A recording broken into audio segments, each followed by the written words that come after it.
good morning to all my subscribers, my viewers, the obedient family, active citizens, and Nigerians. Thank you for joining me this morning. Now, when I tell you that we are in a government where dictatorship is taking control, you think it's a joke. Obedience were at rage yesterday, last night. Now, Peter Obi has been talking about what he actually used to face in the hands of this establishment, just for daring to, be better, daring to be different, daring to come out and contest for presidency, daring to expose their criminalities and all that. And we used to take it for granted. For some of us, we never knew the weight of that until what happened to him yesterday.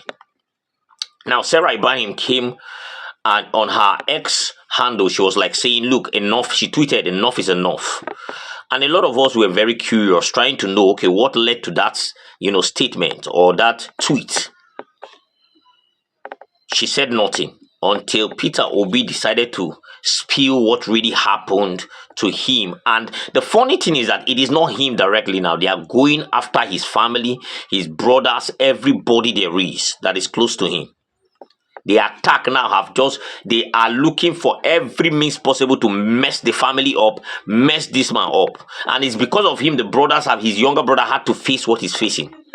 I'm going to show you what really happened, what is going down, what is really, really painful to hear and to see. That because somebody stood up and said, enough is enough of your criminality and your pattern of theft. You people are coming after him, doing everything to mess him up.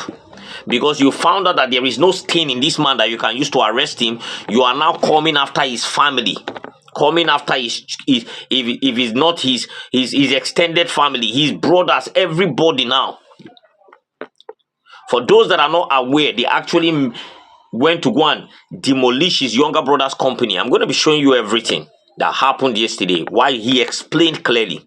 But before I do that, let me take you to this video. Now, this video basically, Ndume granted an interview yesterday after the heated session in the Senate where Senator Ningi and Senator Dixon stood up and blasted Akpabio and Tinubu.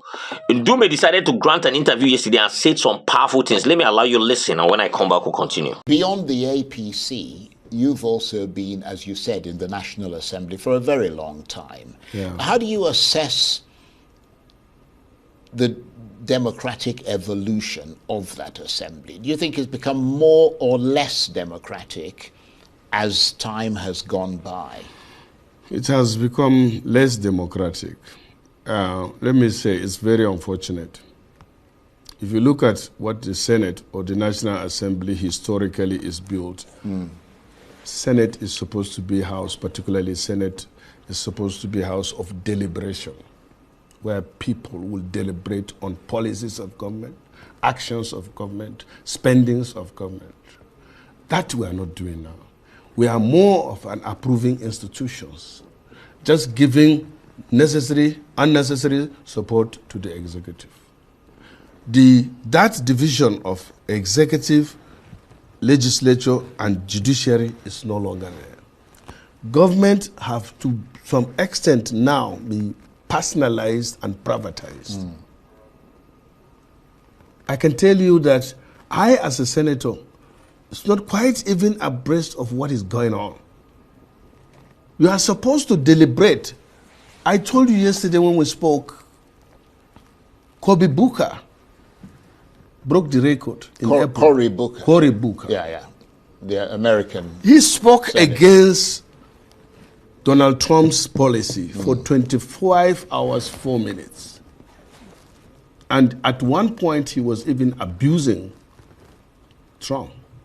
If I dare do that in National Assembly here, the Army, Fire Brigade, everybody will be waiting for me at the gate. This coalition that is developing outside the major political party, that is our APC, is, to me, a positive development in democracy. There can be no effective democracy without opposition, which the major supposedly B, the opposition has failed to provide. That is the PDP, Labour, and other parties. Right. Instead, they are turning the Nigerian democracy into something else.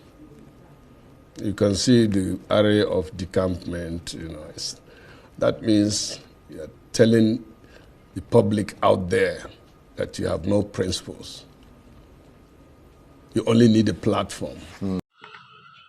Now you've had it right. I can tell you that a good number of them are gaining courage. A good number of them are gaining confidence.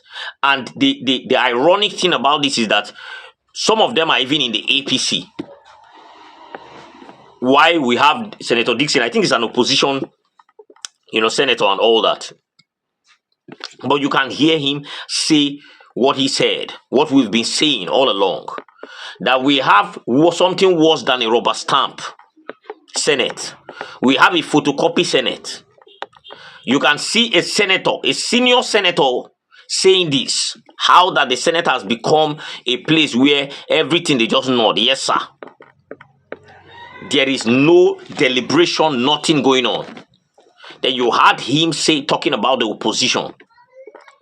Powerful points that are being thrown out there. I can tell you a lot of you will say, oh, he's a northerner. And then the northern people are already forming their own camp. Yes, everybody knows, everybody's aware that a good number of them are already creating, an opposition. But the truth is, let us call a spade a spade. The person there has failed the people. Tinubu has absolutely failed the people. So definitely, it is from all sides. If it was from the north, like I always used to say, we will say maybe the north one just mess them up because nobody their person did there. But everywhere, everybody's feeling the heat. It's a complete mess up, and you can see how even them now are noticing that it's a full capture. It's a full capture state. It's the judiciary is not functional, the legislature is not functional, nothing is functional. They are just there answering yes sir, yes sir, yes sir, yes sir. Whatever the executive throw at them, they collect it hook, line, and sinker and agree and sign it, and no deliberation, whatever. They fling it out there. In fact, if you stand up and start speaking and they notice that you are speaking and you are going against what they're supposed to do, they will quickly tell you have 1 more minute remaining so that you can actually wrap it up and shut up. Indirectly telling you sit your ass down and shut the fuck up or shut up. That's what they are trying to tell you. And you can see this thing playing out almost everywhere. How they are trying to mess up everybody, capture everywhere. If you don't agree with them or align with them, you become an enemy. You heard what he said, that if he makes a mistake to talk about, Tinubu and all that, there are people that will be outside waiting for him. So if you don't align yourself with them, they now look at you as an enemy and they will do everything to mess you up. Let me take you through the Peter Obi story, and when I come back, we'll wrap this up. Now, according to Peter Obi, it said any society where lawlessness overrides the rule of law is not destined to be a haven for investors. Recent reports showing that Nigeria's human rights indicators have worsened merely highlights severe shortfalls in government's protection for civil liberties, personal security, and basic living standards. I know what I have been going through as a person in abuse of my human rights just because I contested a presidential election, which I have legitimate rights to do. So I imagine what small business owners, regular citizens, and vulnerable communities face every day. If this level of lawlessness can happen to someone with a registered company and legitimate means, what hope does the ordinary Nigerian have? This morning, my youngest brother called me frantically, informing me that a group of people had invaded his company's property in Ikeja, Lagos, and were demolishing the building. He had just come in from Port Harcourt and was denied entry to the property by security men who told him the building was being pulled down. They even informed him that the demolition had started over the weekend. As a peace-loving Nigerian, he quickly started processing to go to court immediately, not knowing what must have resulted in this, as they moved fast to destroy his home without any restraint. I rushed to Lagos from Abuja after the call this morning and headed straight to the property. On arrival, I was met by security people who tried to bar me from entering the property. I humbly pleaded with them that the property belongs to my brother's company, and from the records, the company had owned the property for over a decade. They told me they had a court judgment, and I immediately requested it. You would not believe that the court judgment they claimed was issued against an unknown person and squatters. I went further to ask about a demolition order or permit, and there was none. How do you sue an unknown person? How does a court issue a judgment in such affairs of a case? No one was served, no name was written, yet they showed up with excavators and began destroying a structure that has stood for over 15 years. I immediately asked the excavators for the person who had sent them, and they said they didn't know anyone, but they were only informed to come and demolish the house. I immediately told them to tell whoever it is that I would like to speak with them, if they can call my number, which I shared with the excavators, so that I can speak with whomever gave them the order to demolish the property. I stood there from 10 a.m. to 2 p.m. waiting to get a call at least, and nobody called or came. The contractor even said he didn't know who sent him.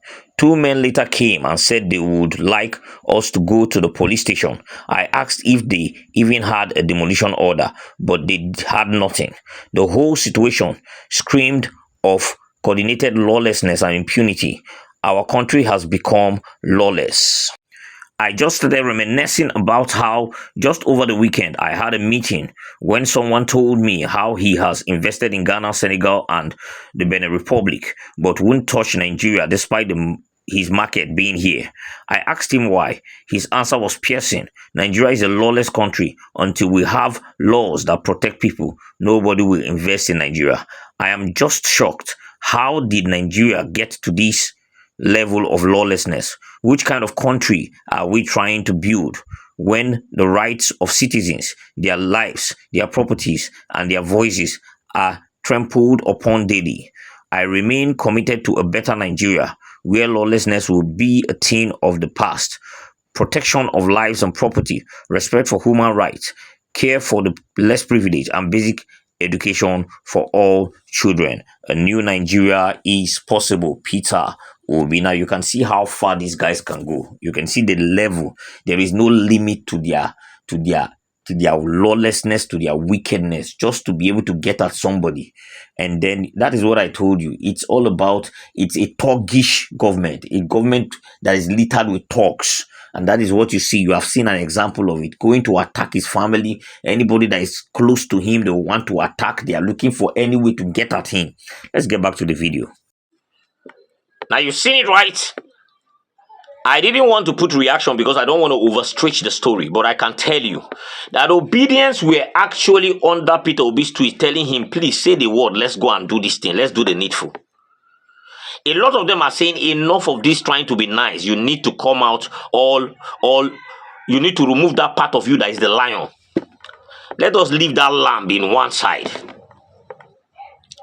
That is what he has to pass through for trying to actually, daring to be different. For trying to make, expose the lives of these criminals and create a better condition, living condition, and then a better Nigeria for the people. That is what he has to pass through. That is the attack consistently. Now it has gone beyond him now and his own family. It has started extending to his brothers and everything. If you finish reading this, you ask yourself, how can a human being do this to somebody? All because of the fact that this person is his brother is actually, coming against the person that is sitting at the top. Because there are no reasons to this. It is clear, those that actually send the people to do this. You can't even start, there is no need of actually saying too much. We know those that carried out this that gave the order for this. We know them. Don't be something where you go say, we are fully aware. Just because they want to get to him, frustrate him. That is why I told you, I said, what they know how to do is to destroy. Thuggery, violence, everything that is inhumane. And that is why we must prepare our mind towards 2027. 2027 is not going to be very easy. If you don't hunt, you'll be hunted. This one now, no be say, na so it be. Because look at what is actually happening. We have not even gotten close to that time. Look at what is happening. First of all, they entered Labour Party, scatter everywhere. They don't even want him to have a platform to run. And then now, the attack is on family members. Since they can't get him directly, let us hurt him through other means. He loves his brothers so much, so get the brothers and you get to him. And let us do it in such a way that he will do one thing now that we used to raise him and go and lock him up. You have started seeing that these people don't have nothing to offer apart from violence, criminality, theft, and then thuggery. That is what they have to offer. They will use thugs. They will use. Yesterday, I heard that there were people that were protesting about something that went wrong and is happening to them. And the next thing, they unleash thugs to go and scatter the whole protest. That is what they do. Nothing more, nothing less. And that is why we need to be dogged in 20. I've said this. If we are not dogged, they go run on street. Everybody need to understand that, look, if you really, really want to come out and fight against this establishment, you must be ready. Because they are already planning, they are scheming. They are looking for how to mess anybody that's standing their way up. Look at Atiku yesterday. They go command the title where they give him. Trash him. Disgrace the man. I didn't want to talk about it. Wazirin Adamawa, they go command that title. Trash him.